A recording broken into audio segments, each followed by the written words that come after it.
Well, hello, a wonderful sunny afternoon in Aberdeen. This is vlog number 4, I think, and I'm going to take you on a little tour of my garden while we can. I'm only home in Aberdeen for another 2 days, and then on Friday, today's Tuesday I think, I fly to Portugal for 2 months for my commitment to being there 6 months to keep my residency. So I'm going to take you on a little tour of my garden.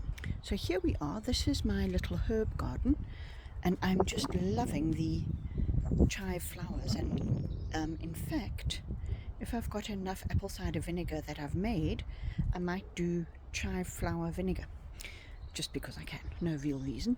I need to cut some of that to that's rosemary, because I want to dry some of that. I love rosemary, my partner doesn't, so I've got to dry it and chop it up, because if he gets sticks he's very annoyed. We have some wooden boxes from my partner Nori's work that were packing boxes, and he's busy painting them and sealing them, and these are going to be transplanted out of these little sorry pots into a lovely big one that fits in there. Now you will see there's a lot of weeding that needs to be done, so tomorrow and Thursday I'm going to be coming out for an hour or so each day and whip through these weeds. Here are some poppies on their last little legs, but there's some new ones coming out, which is fabulous. My roses, ooh, and there's a rose. Not about to come out, but it's going to at some stage. Look at that, 1, 2, 3, 4, 5, 6, 7, 8, 9, 10, 11, 12, 13. Oh, fabulous. There's a whole lot below. This is going to bloom soon. These others aren't. What I noticed, I've got some different roses, and they all bloom at different times. That's red, and what's wonderful, it's going to be with the red poppies, because here's some more, and I just love them. Then at the back there is a wild rose, which has got scarlet red. Here we go. Just lovely, and the most incredible aroma. And I need to come and pick up these petals, because I dry them and put them in with my orders for my Neil's Yard that I send out to people who order, because they are magnificent and they last so well. I mean, I've got some from 2 years ago and they're still smelling good. So there we go. That is the garden at this end, and here are, I don't know, I think these are ladies' mantle or something.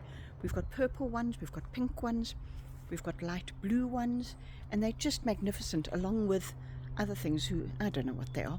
These are going to come up at the moment. They look like sticks, and bluebells, so I'm very happy with that. And we've got some pink ladies' mantles over here, and some white ones. That's incredible. 5 different colors. Not bad, because that's a light pink and this is a darker pink. I do wonder whether the sun makes a difference.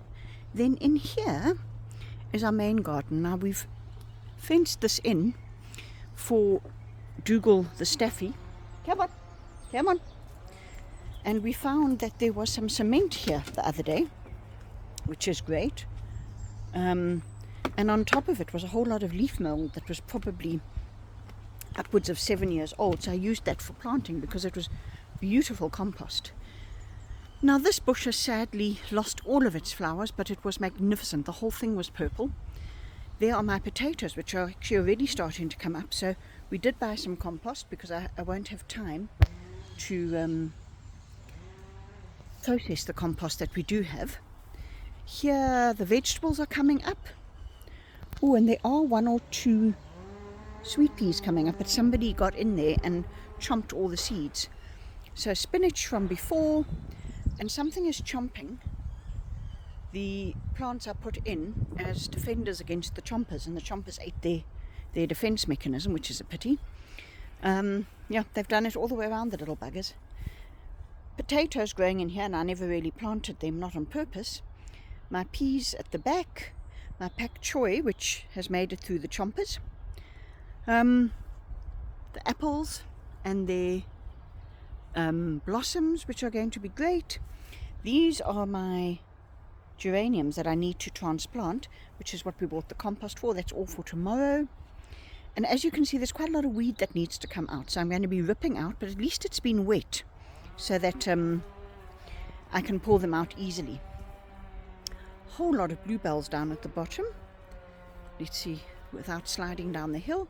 Yes, bluebells. I mean, I just love this. And then over here are simple yellow poppies, and here the red poppies again.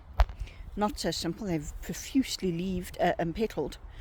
Bluebells, also different bluebells, I don't know again what they are, but just lovely. This bush we transplanted and hacked to death, and it's grown happily. So all good, and I just love my little wild patch. This is St. John's wort, so there are a few things here, and it's just wonderful. That's No Mo May at the bottom, which is driving my partner mad. He did do a path that we could walk on, and then he left the rest wild. Right in the bottom corner there, we're leaving that wild. We're not even attempting that patch. So yes, all good. And I'm very busy trying to pack to get myself together, but I also need to do some things. So I'm doing bits as I go. It's now lunchtime. My partner will be back after 5. So I've got a bit of time this afternoon to get myself together. So, hope you've enjoyed that little idyllic garden look. I mean, just look at that. It's just so calming and peaceful. And Dougal's down at the compost there, seeing if there's anything edible. Come on! Come on, big dog! Because he does enjoy a good scavenge. But here he comes up the little garden path, because he's quite obedient. Come on, big dog. And we will go in. So I hope you have a fabulous afternoon while I try and finish off things, do my packing, get organized. Oh, and there's a bee, because the whole point about No Mo May is for the insects, for the bees. And there was a bee, happily bumbling through my garden, making the whole thing worthwhile. Have a great week. Bye.